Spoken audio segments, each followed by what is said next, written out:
What is up, everybody? I am Skyler. And I'm Gary. And this is the Nerds Inc. podcast. Welcome, everyone, to another edition of Nerds Inc. podcast. Gary, why don't you tell the people what we are talking about today? So today I wanted to have an interesting idea brought to the pod because it's something I've kind of thought about recently, especially with the success of some of the more recent TV series and movies that have come out.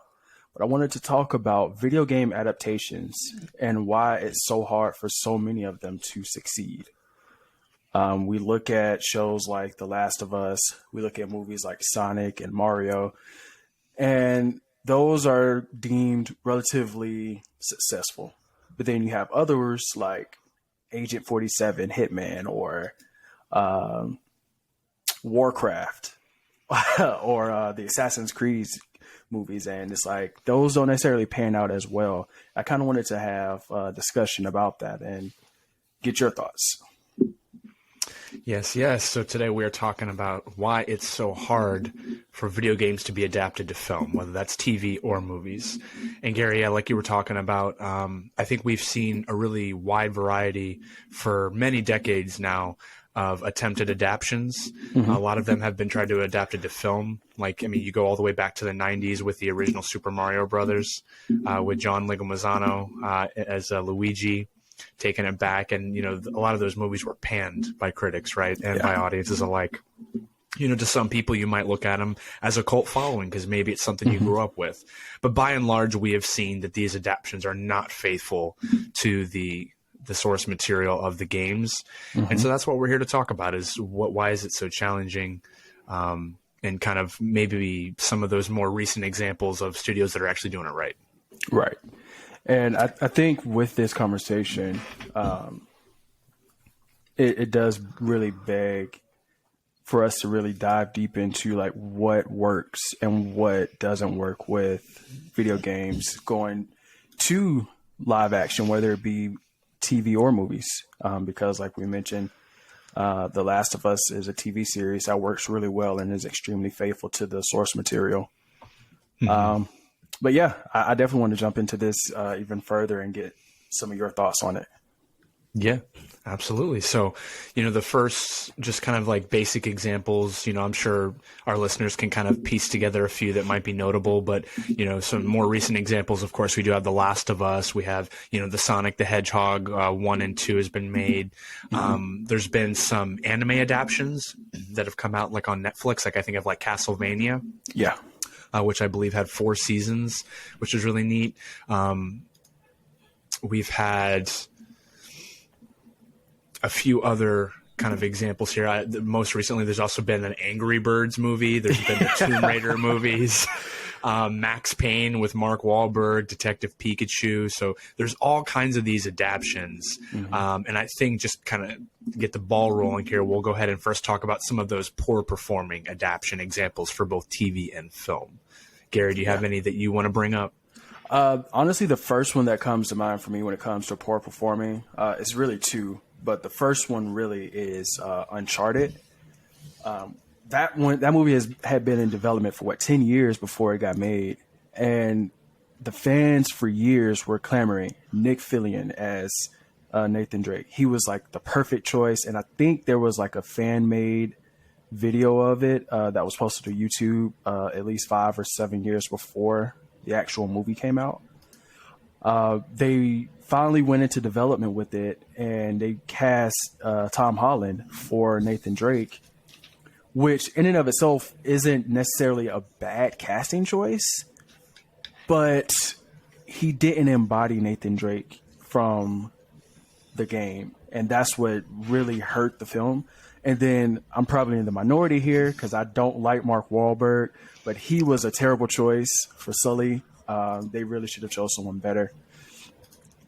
But not only that, like the story just was not good either. So that's an immediate thought for me when it comes to poor performing ones. And then Assassin's Creed, which is so disappointing because they had an amazing cast with Michael Fassbender headlining it and all of that.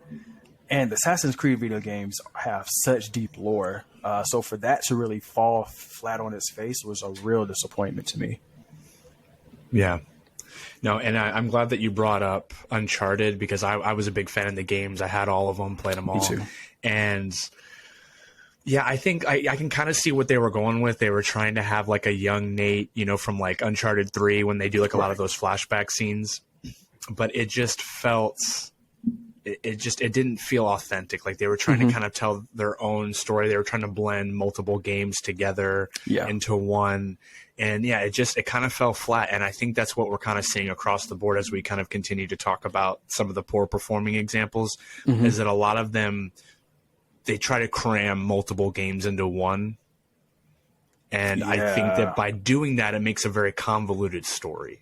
Right. At least for those that have played the game, you're like, wait a minute, this is from 2 and 3, and now we're over here. Like, this doesn't make any sense. Right. So, and something I think you and I have talked about in the past is when it comes to filmmaking, whether it be TV or movies, a cohesive story is very important, and is very detrimental to the success of a film.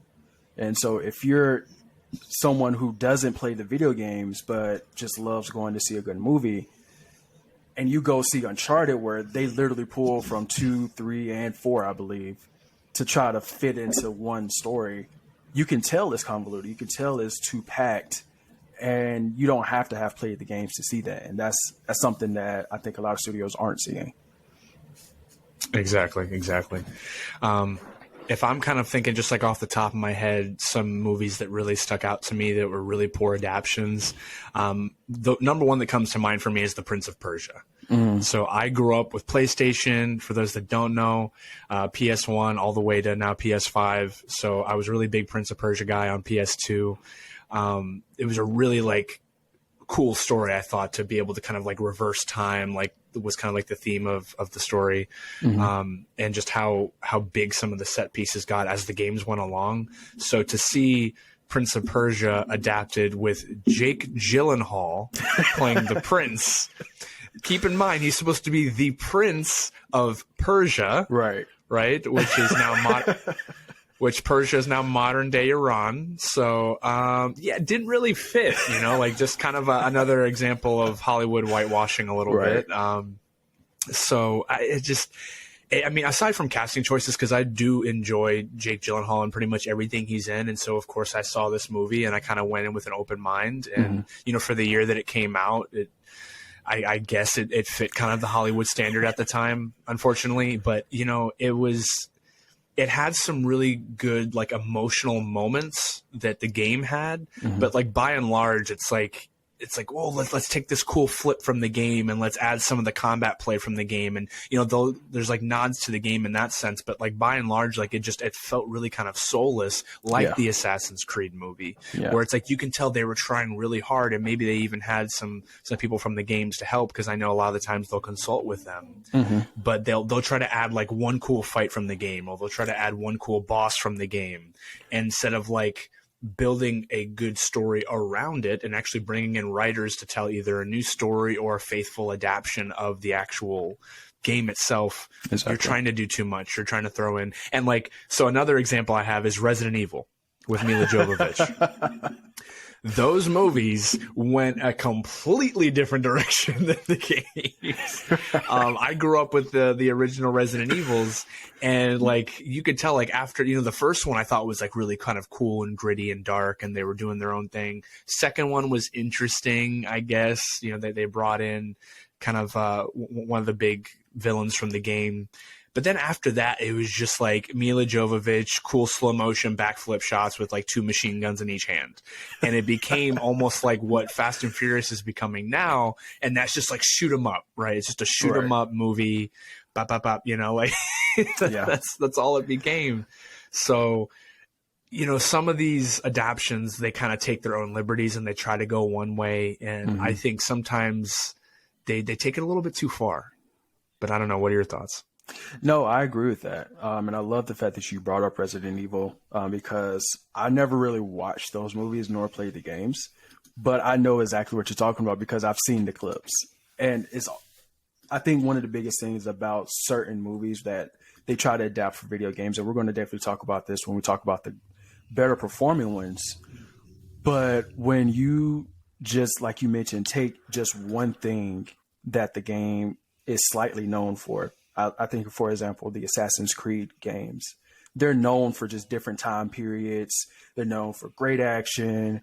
And they tried to take just that aspect of, time period piece and just center that on the whole crux of the movie. And it didn't work because they didn't develop a story around that.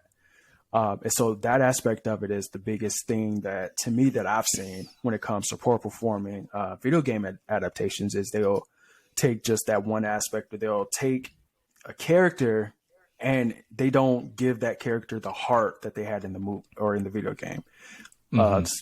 Thinking back on Uncharted, that was one of my biggest complaints about Tom Holland's Nathan Drake is he didn't have the heart that Nathan Drake had. You know, as you play through the first, second, and third game, you really start to care for Nathan Drake, and you're like, is this dude like a superhero or something? Because the way that he survives all these things is crazy. But they didn't give you that in the movie. And that's one of the things that was a real letdown for me. Mm-hmm. You know, kind of thinking to all of these kind of poor performing adaptions and ratings, I can't help but think that a lot of these adaptions specifically try to focus too much on kind of those one-off examples that I was mentioning, a fight, a villain, a set piece. Primarily, I'm noticing a lot of set pieces that they will try to say like, oh, look, it's a nod to the game, right? It's like, just like what you played. Right. Remember that level? Yeah. And instead of like focusing on the characters themselves. So, you know, we talked about like Nathan Drake, and I'm thinking even, I know he's kind of like an original character, but, you know, Michael Fassbender in Assassin's Creed, or even I'm thinking Mark Wahlberg as Max Payne. Like, they don't focus on the character themselves, and they focus too much on the set pieces or on those examples. So if you're not building, I mean, this goes for any adaptation, right? If you're adapting a comic, if you're adapting a novel, if you're adapting a freaking magazine, you know, like, it doesn't matter what you're adapting. You got to focus on a cohesive story. You have to focus on the character themselves. And you know what? Even in like a story like Max Payne, where it was probably, you know, primarily kind of like that aerial shooter shot, right? You can take liberties then. You can kind of make it its own thing. But, you know, when you focus too much on style and flash, you know, that is what like Zack Snyder kind of gets accused of a lot, is focusing more on that. But even still, like, he kind of has his own way of being successful with it. Yeah. Some of these other directors, they're just trying too much to focus on the style of the game. And like, we want to see characters, because what makes, as we're going to talk about, what makes The Last of Us such a great show is they're giving us these deep character dives where they'll spend a whole episode on character diving that the game might not have even explored. Right. You know? So, yeah.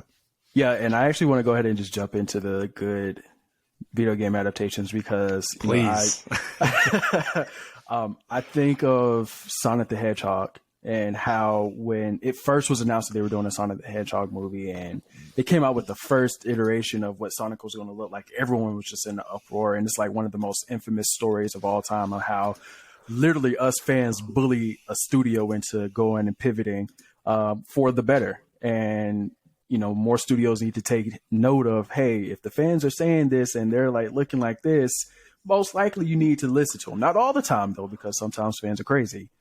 But Sonic the Hedgehog was a really good film because they dove into the character of Sonic in a way that we've never been able to dive into in the video games. You know, I didn't know about Sonic and how he interacted with, I forgot what the owl's name was, but that wasn't really in the video games. Sonic was mostly just you run through these levels and you fight Dr. Eggman.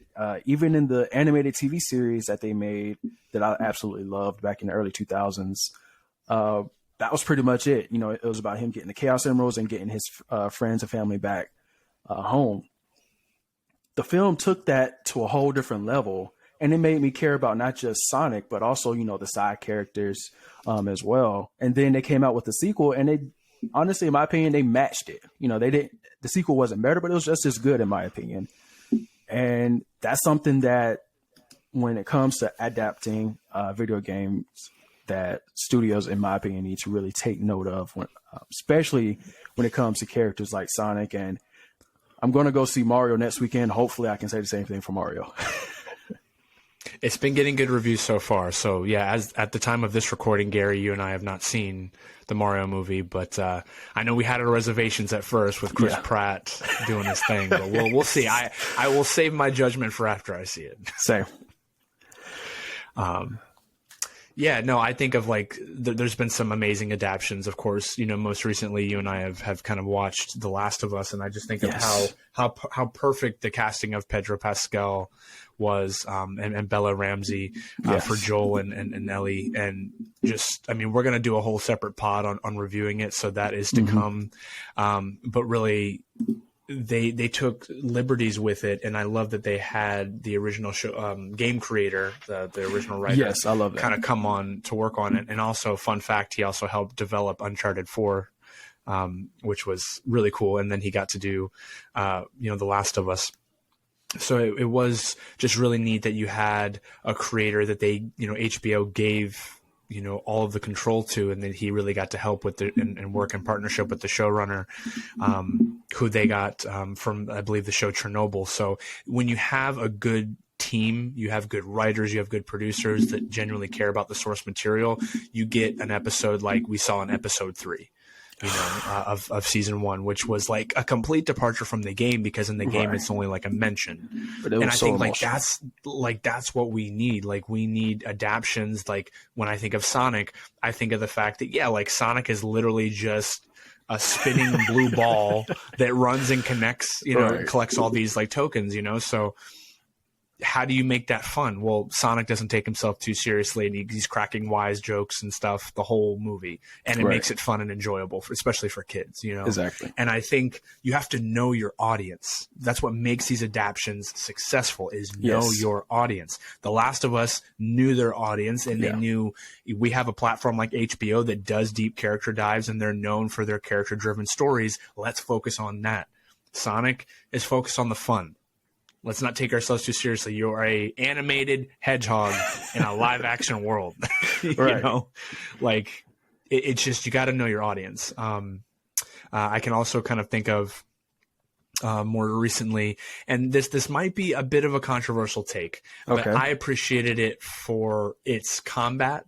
It's because, let's be real, this game has never been known for a story, and that is Mortal Kombat. I knew you were the most recent, the most recent HBO Max movie, Mortal Kombat, which is the most recent adaptation. I know story-wise wasn't great, visually and through the martial arts and the fight choreography, it was beautiful, great. Faithful to the game. The games itself, you're never going to get a movie like Mortal Kombat that's this great character or this great script. I also think of adaptions like Need for Speed. Yeah. Need for Speed is never going to be a good movie because it is literally car racing. So I think, to some degree, with a lot of these films that are critically panned, but audiences can still possibly enjoy them, we have to look at the game itself. Right. I don't like Need for Speed personally, just saying that. I think Mortal Kombat is a better adaptation for what it was, but Need for Speed, Rampage, they're talking about doing a Mass Effect game movie that could be pretty cool. So they're, Doom with Dwayne Johnson.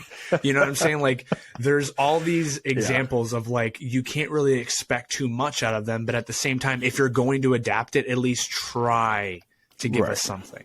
And I think that's what Mortal Kombat was able to kind of do. Is I would still, like, out of a scale of like 1 through 10, I'd still probably give Mortal Kombat like maybe a 6. Same. So it's not like a phenomenal movie, but I'm saying, like, if we're talking about the source. Yeah, I agree with that. And I'm glad you brought that up because, and this is just to kind of get into Mario a little bit, but the director of Mario came out and was like upset at the critics and saying, well, the Mario movie is for kids, it's not for adults. And while on one hand, I understand that aspect of it, Mario is more of a game that we played as children. You don't really see too many people playing Mario now, unless you're talking about Super Smash Bros.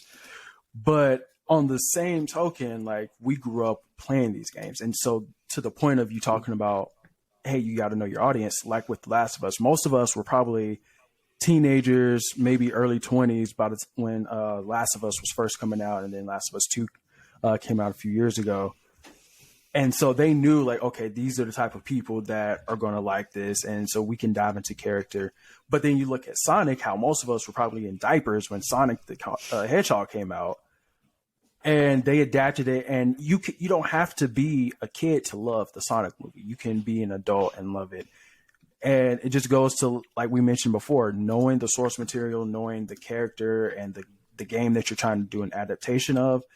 And then trying your best to translate that into a film that stays not necessarily faithful to the story or to the concept, but more so faithful to the heart of what the video game was. Right. And for adaptations that kind of go like way left field, I think of like Detective Pikachu. Mm-hmm. Right. Detective Pikachu was the first live action Pokemon movie. And it was like, you're talking about Ryan Reynolds in the body of a Pikachu talking to people, and it's this world where Pokemon already exist. So like you were already like deep diving into a world without setting anything up. You were just like, no, this is the world as it's established. Yes. We know people have played the game. It's going to be completely different than anything that you're expecting. It's not going to be like an adaptation of the animated show. It's not going to be an adaptation of the game. It's going to completely do its own thing, but that's what made it fresh. Right. So I feel like you can find a nice balance where The Last of Us is like a very faithful and deep dive adaptation of the game. Detective Pikachu is like, no, we're going to take our civil liberties here. We're going to go in a completely different direction in an already established world. And I think that's kind of like the key point is, in addition to knowing your audience, how much lore do you have to work with? Right. Because with a world like Pokemon, you have so much to explore. There's been so many games, so many animated movies, animated television shows,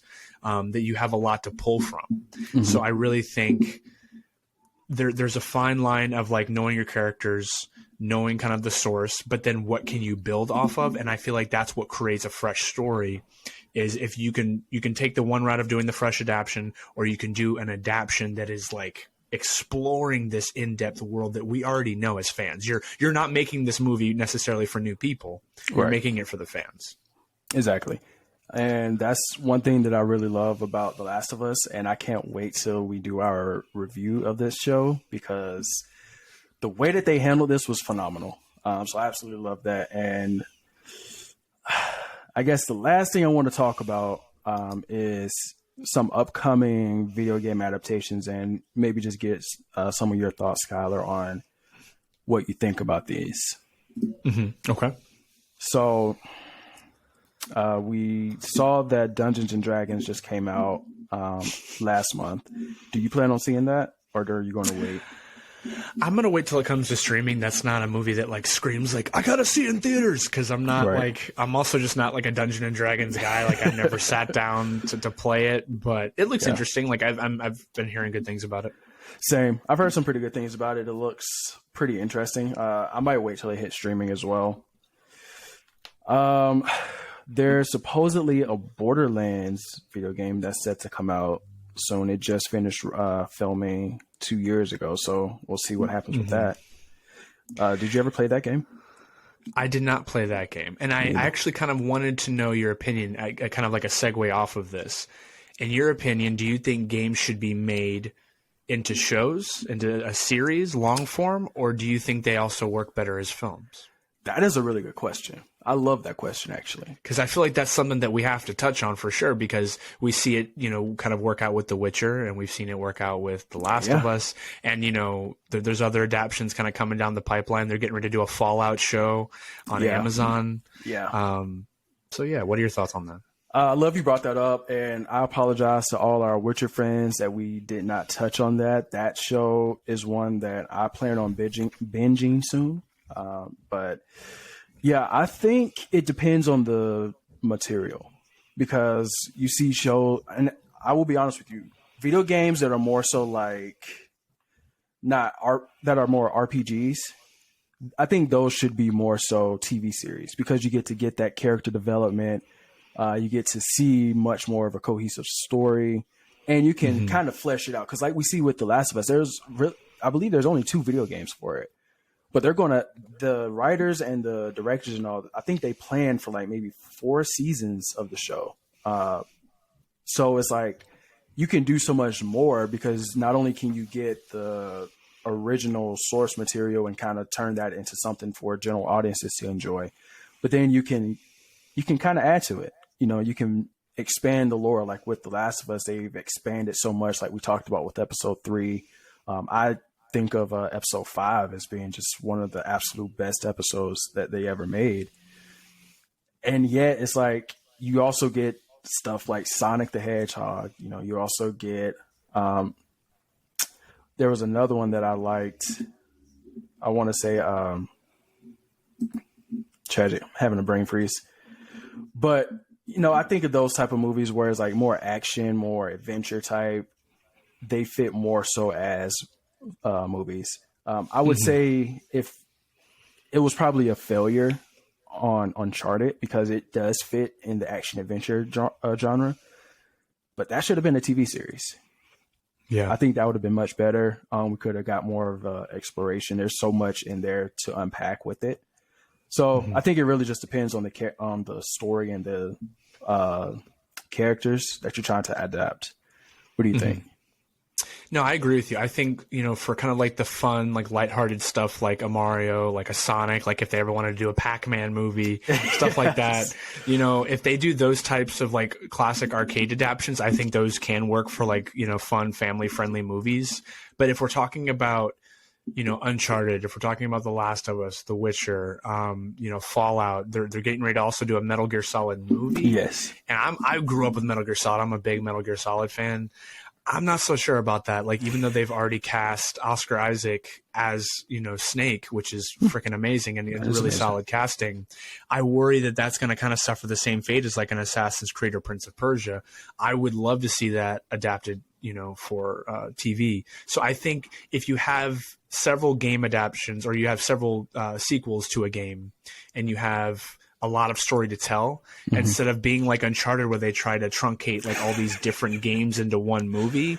Just tell a long form story as a TV show, even if it's a mini series. Like, give us a mini series. Yeah. So I'm actually, team TV show. Like, I would much rather see, if it's a really good video game, just adapt it for TV. I think it works better. You have like 10 million streaming services now to choose from. If you need a backer, I'm sure one of them will. You know what I'm saying? Like, they're all about adapting, books and video games now. So I think that the opportunity now is more wide open than it used to be, because I feel like it used to be before streaming became the mainstream that it is now. You used to see all these movie adaptations because they knew like no one's making this into a show. Right. But then when you have successful adaptations, like The Witcher, you're seeing more studios take those chances. Like Amazon is just shelling out all this money for Fallout, and they're selling it, out for obviously the adaptation for Lord of the Rings, so they're doing Rings of Power, so stuff like that. So I don't know. I think in this day and age where streaming is as big as it is, adapt it for TV, save Mario and Sonic and all that, save that for the screen, Yeah, I love that. I love that actually, and I agree with that. So, jumping back into upcoming adaptations. Actually, I wanted to know, are you ready to talk about the tournament? Yes. Yeah, let's talk tournament. So for those of you who don't know how you don't know, but may not know, we are running a movie tournament. We have 4 groups, 4 regions, March Madness style. And each region has 4 matchups. So the most recent matchup that occurred was in Group 1, where we had The Blind Side facing off against The Social Network. We had Argo facing off against Now You See Me, The Great Gatsby facing off against Interstellar, and then Watchmen versus Taken 2. So, to give an update, the winners for this round, The Social Network beat out The Blind Side 13-4. Argo beat out Now You See Me 11-7. Way too close. Right. Way too close. The Interstellar beat out The Great Gatsby 13-4. And then Watchmen beat out Taken 2 17-5. So, Skyler, Look, your thoughts? so the 4 people that voted for The Great Gatsby instead of Interstellar, I need to have a conversation with you guys. I know this is all opinion based, and you are entitled to your opinion, but The Great Gatsby is a good movie. I'm not going to say it isn't. I love me some Leo DiCaprio, Tobey Maguire, Joel Edgerton, like all these great people. But over Interstellar, one of Chris Nolan's great adaptation, or one of his great original movies, and it's a sci-fi epic. Like, no. Interstellar deserved that win, and I can't believe 4 people voted for Great Gatsby. Once again, just my opinion, guys. Don't take it to heart. I'm not insulting you, I promise. The Watchmen versus Taken 2, I am very surprised to see that 5 people voted for Taken 2. Maybe they just really hated Zack Snyder. I don't know. What do you think? I think they were probably Snyder haters in that one for sure. Yeah, but the biggest surprise for me, no, it wasn't. The biggest surprise for me was how close Argo and Now You See Me was. Same. I wonder if the people that voted for that just didn't see Argo, but like it was a huge Oscar winner movie, very dramatic story. A great movie by Ben Affleck. It kind of shows his directorial craft and what he's able to do. So Now You See Me was like a really cheap card trick movie that was like thinking it was way more. It was a movie that thought it was smarter than it was, is what I felt like with Now You See Me. So I'm surprised that got 7 votes. Like, that's crazy to me. Yeah, Now You See Me loses his luster after the first viewing. The first time you watch it, it's like, okay, that's solid. But then you go back and watch it again, and you see the flaws in the writing. The acting was okay because you got dude, why do I forget this? Jesse Eisenberg, and you have a pretty solid cast. Mark Ruffalo's in it as well. Mm-hmm. And it's like, okay, this is pretty interesting. But then, you watch it for the second time and you're like, what is this story? Yeah, like Dave Franco's in it too. And I'm just like, huh? It's it's like a movie that, I don't know if anyone ever saw the movie Push. It has Dakota Fanning and it has Chris Evans. I mentioned it because I saw it. It was on streaming the other day as I was kind of browsing. And like that to me kind of seems like that same type of movie as Now You See Me, where like it's trying to be flashy and stuff with like these abilities and these magical powers and stuff, but it just it falls flat on its face, and it's sad to see. But no, Now You See Me is a movie that doesn't know what it is, but it thinks it's really smart, in my opinion. Agreed.